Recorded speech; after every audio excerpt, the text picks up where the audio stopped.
নমস্কাৰ বন্ধু বান্ধৱীসকল, আজি পুনৰ নতুন এটি ভিডিঅ' লৈ আপোনালোকৰ মাজত আহিলোঁ। আজি কাটিঙৰ পৰা কালাঞ্চু কেনেকৈ পুলি কৰিব পাৰি তাকে ভিডিঅ'ৰ জৰিয়তে দেখুৱাবলৈ বিচাৰিছোঁ। বহুতে জানে কিন্তু নজনাসকলৰ বাবে ভিডিঅ'টো প্ৰস্তুত কৰিলোঁ। আশা কৰিছোঁ আপোনালোকে ভাল পাব বুলি। এয়া কেইবাজোপা কালাঞ্চু পুলি মই এনেকৈ লৈছোঁ কাটিং কৰিবৰ বাবে। কালাঞ্চু কেইবা প্ৰকাৰৰো থাকে, পাতবিলাকো বেলেগ, ফুলবিলাকো বেলেগ বেলেগ থাকে। এয়া মই সৰু সৰুকৈ ডাল এনেকৈ কেঁচিৰ সহায়েৰে কাটি লৈছোঁ। কালাঞ্চু নৱেম্বৰ মাহৰ পৰা একেবাৰে মাৰ্চ মাহলৈকে ফুল দি থাকে আৰু ফুল দি শেষ হ'লে মানে আমি এনেকৈ সৰু সৰুকৈ কাটি পুলি বনাব লাগে। তেতিয়া আহি থকা বছৰত নতুনকৈ পুলি হ'ব আৰু সেই পুলিৰ পৰা ফুলবিলাক ধুনীয়াকৈ হ'ব। যদি আমি কাটিং কৰি ৰুই নাথাকোঁ তেতিয়া নেক্সট ইয়েৰত ফুল কমকৈ দিয়ে, গতিকে আমি এনেকৈ কাটিং কৰি ৰুই থাকিব লাগে। এয়া মই প্ৰতিজোপা গছৰ পৰা দুডাল তিনিডালকৈ এনেকৈ কাটি লৈছোঁ। এইজোপা দেখিবলৈ বৰ ধুনীয়া আৰু এইজোপাও। কালাঞ্চুবিলাক সাধাৰণতে চাকুলেণ্ট প্ৰজাতিতে পৰে, গতিকে ইয়াক পানীৰ ইমান প্ৰয়োজন নহয়। কম পৰিমাণে পানী দিব লাগে, নহ'লে গেলি যায়।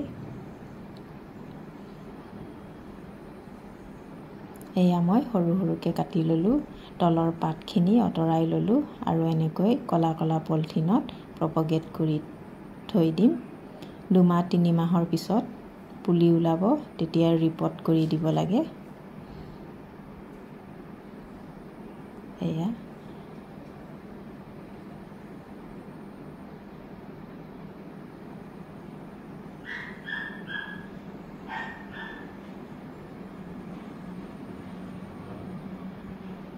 পাতবিলাকে চাবলৈ ধুনীয়া লাগে, ফুলটোও বহুত ধুনীয়া কিন্তু পাতটোও ধুনীয়া।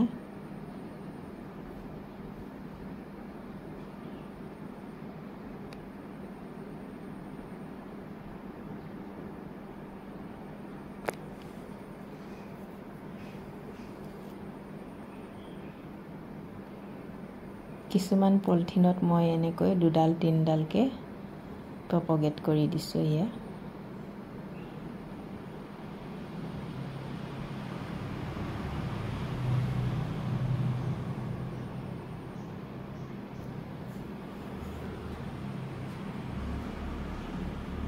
আৰু এয়া উদাহৰণস্বৰূপে আপোনালোকক দেখুৱাই দিম। এয়া 3 মাহৰ আগত মই এনেকৈ কাটিং কৰি এই টাপৰ চাইডে চাইডে ৰুই ৰাখিছিলোঁ। এয়া চাব দেই, এতিয়া এয়া ধুনীয়াকৈ শিপা ওলাই গৈছে আৰু পুলি এজোপা হৈ গ'ল। এয়া আৰু ইয়াতো বহুতখিনি কৰি থৈছোঁ, একেবাৰে সৰু সৰু ডালতো হৈ যায়। এতিয়া মই ইয়াক পলিথিনত ৰুই ৰাখি দিম আৰু আগডোখৰ এনেকৈ কাটি দিছোঁ যাতে ডাল অকণমান বেছিকৈ ওলাই যায়। আৰু এতিয়া মই ধুনীয়াকৈ পানী দি দিলোঁ।